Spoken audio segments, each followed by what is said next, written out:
제4절 쿠버네티스 활용.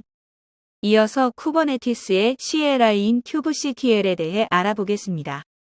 kubectl은 쿠버네티스 API를 사용하여 쿠버네티스 클러스터의 컨트롤 플레인과 통신하기 위한 CLI를 말합니다. 기본 형태는 kubectl 커맨드, 타입, 네임, 플렉스가 됩니다. 각 요소를 설명하면 커맨드는 하나 이상의 리소스에서 수행하려는 동작을 말합니다. 타입은 동작의 대상이 되는 리소스 타입을 말하며 네임은 해당 리소스의 이름을 뜻합니다. 그리고 플래그는 필요한 경우에만 선택적으로 사용합니다. 그럼 이어서 주요 kubectl에 대해 알아볼까요? 먼저 생성하는 동작에서 사용하는 명령어입니다. 어플라이는 파일이나 표준 입력으로부터 리소스의 구성 변경 사항을 적용할 때 사용하며 create은 파일이나 표준 입력에서 하나 이상의 리소스를 생성할 때 사용합니다. 기본 형태와 사용 예시입니다. 다음으로 리소스 조회 시 사용하는 명령어입니다.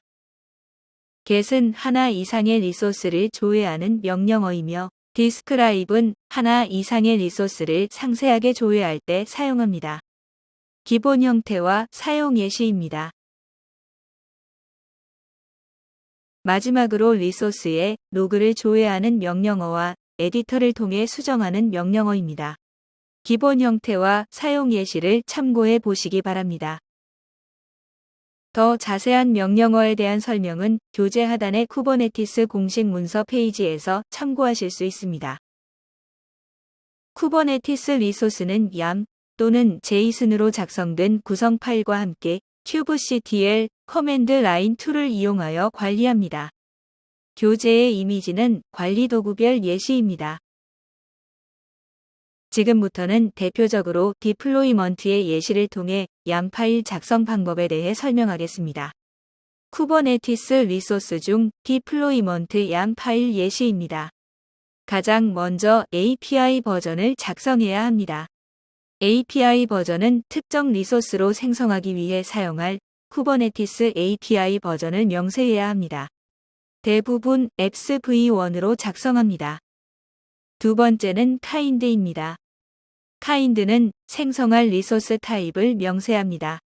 여기서의 리소스는 디플로이먼트이므로 교재에는 디플로이먼트로 작성되어 있는 것을 보실 수 있습니다. 다음은 메타데이터입니다. 이곳에는 메타데이터에 대한 정보가 들어가는데요. 메타데이터는 리소스 이름을 부여하며 리소스를 유일하게 구분짓는 데이터입니다. 메타데이터는 네임과 레이블로 나눠집니다. 먼저 네임은 리소스의 이름을 명세하고 레이블즈는 키 값상으로 구성되어 특정 쿠버네티스 리소스만 나열 또는 검색할 때 사용되는 값입니다. 레이블즈 하단의 앱은 레이블 설정의 예시입니다. 앱이라는 키 값에 board-msa라는 값을 설정해 놓은 것입니다. 네 번째로 작성할 내용은 스펙입니다. 여기에서는 생성하고자 하는 리소스에 대한 내용을 구체적으로 정의합니다. 레플리카스는 태우고자 하는 파드 개수를 설정합니다. 앞서 말한 레플리카셋과 연관이 있습니다. 스펙의 셀렉터에서는 어떤 파드를 컨트롤하고 감시해야 하는지를 정의합니다. 그 아래 매치 레이블즈에는 메타데이터 레이블즈와 동일한 설정으로 매핑하여 동일한 레이블을 가진 파드의 컨테이너를 카운팅하여 현재 상태를 측정합니다. 이어서 스펙의 템플릿입니다.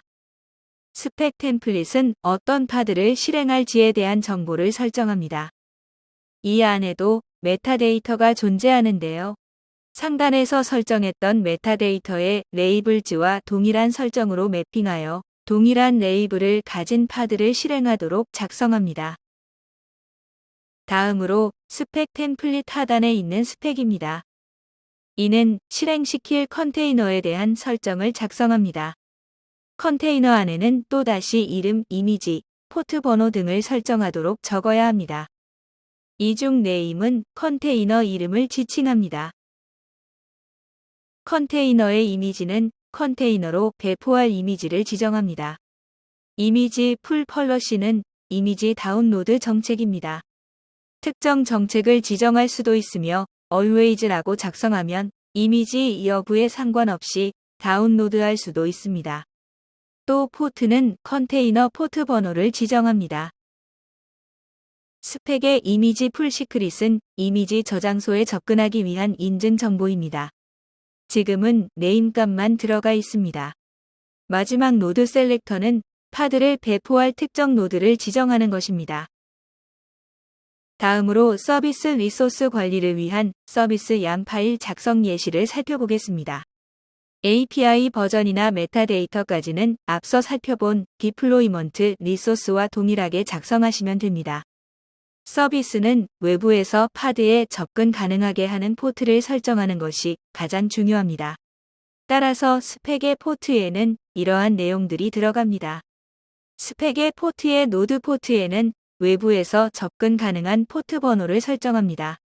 그리고 포트에는 내부 포트를 설정합니다. 프로토콜에는 프로토콜 방식, 타겟 포트에는 접근하고자 하는 컨테이너 포트 정보를 설정합니다. 그 밑에 셀렉터에서는 어떤 파트를 컨트롤하고 감시해야 하는지 정의합니다. 앞서도 말씀드렸으니 이것은 생략하겠습니다. 마지막으로 서비스에서 사용하는 스펙의 타입입니다. 외부에 노출하고자 하는 방식을 설정하는 것으로 노드 포트는 포트 번호를 통해서 외부에서 접근할 수 있는 방법입니다. 이렇게 앞서서 얌 파일에 대한 예시를 들어보았습니다. 서로 관련된 여러 개의 얌 파일을 하나의 파일로 작성하기 위해서는 중간에 대쉬 3개로 구분지어서 작성할 수 있습니다. 교재에서 보시다시피 얌 파일은 기본 문법이 존재합니다. 들여쓰기는 2칸, 4칸을 지원합니다.